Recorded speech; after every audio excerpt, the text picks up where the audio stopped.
Ганцаардал. Ганцаардал хаяа бидэнд тулгарх хамгийн хэцүү асуудал байж болно.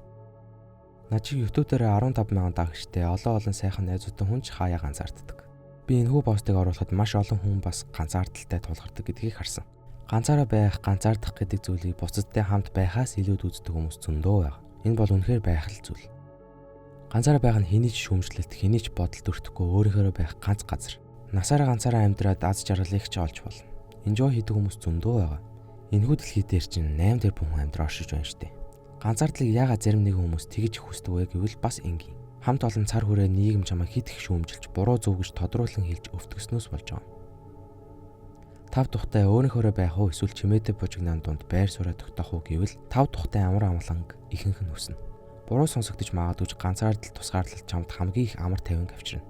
Аюулгүй амархан жишээ авцгаа хэдүүлээ. Ангидаа чи юу ч ярихгүй, ямар ч хэрэгт орооцолдохгүй, хинтэй ч харилцахгүй байхад аюулгүй амар амгалан байдаг. Гэтэ харилцаа холбоо тогтоож хам хэрэг энтерт оролцож ихснэр хил ам яриа ихсэж ардуур урдуур бие биенээ муулах, хов жив гэх мэтчлэн жижиг зүйлсүүд нэлээд их болдог. Ардуур урдуур муулуулах мэтийн асуудалгүй бай гэх юм бол хамгийн амархан гаргалгаа нь өөрийгөө бусдаас тусгаарлах буюу ганцаараа байх. Хинтэй ч холбоо харилцаа тогтоохгүй байхад хэн чамайг ийм тийм гэж хэлж чадах вэ? Ийм учраас бид гэртээ ганцаараа үлдэх мэтчлэн зүйлс их дуртай байдаг. Би гэртээ ганцаараа үлдэхээрээ ер нь хаяа караоке хийдэг л дээ.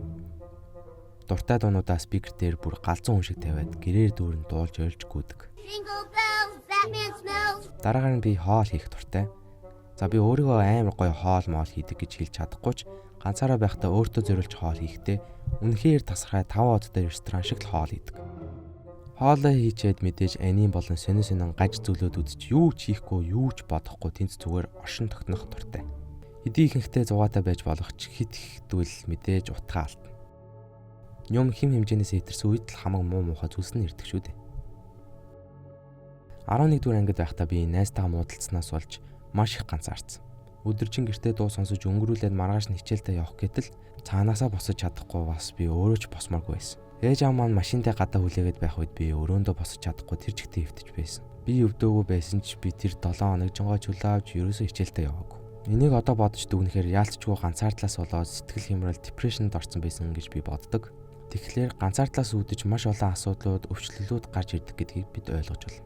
12 дугаар ангид бас би заал аваад сакс тоглож байгаад шагаандаа маш хэцүү бэртэл авч гэртээ 2-7 хоногийн турш хөлөөсөө живцэн. Эхний 7 хоног юу ч хийхгүй үнэхээр сайхан байсан ч сүүлийн тэр 7 хоног нь маш их ганцаардаж цаанаасаа гутраад бүр хамгийн бүдгэрээд үнэхээр муухай санагдсан. Being alone is great, but loneliness isn't. Ганцаараа байх гойч ганцаардах бол муухай.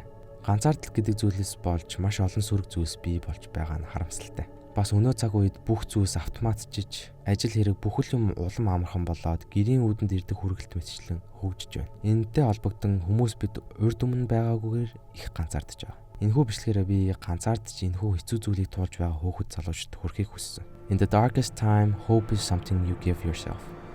Хамгийн харанхуй хүнд хэцүү цаг хугацаанд чи өөртөө итгэл найдвар өгөх хэрэгтэй. Ямар ч шуурхтай таарлцсан, ямар ч том асуудалтай тулгарсан just keep going. Урагшлаад л яваад л бүх зүйл сайхан болно. Хэрвээ үнэхээр хэцүү байвал энэ бичлэгийн доор комент бичиж асуудлаа хуваалцаарай. Хэдүүлээ бүгдээрээ бие биетэйгээ энэ доор санал бодол зөвлөгөө мэт зүйлсээ бүгдийг хуваалцгаая. Гэтэ мэдээж бүр том асуудал болон хувирсан бол заавал мэргэжлийн зөвлөгөө тусламж аваарай. Бүгдээр 20,000 subscribe хүрэхэд амар ойрхон байна. Тийм болохоор бүгдээрээ subscribe дараарай. Энэ бичлэгийг дуустал нь үзсэн баярлалаа. Peace.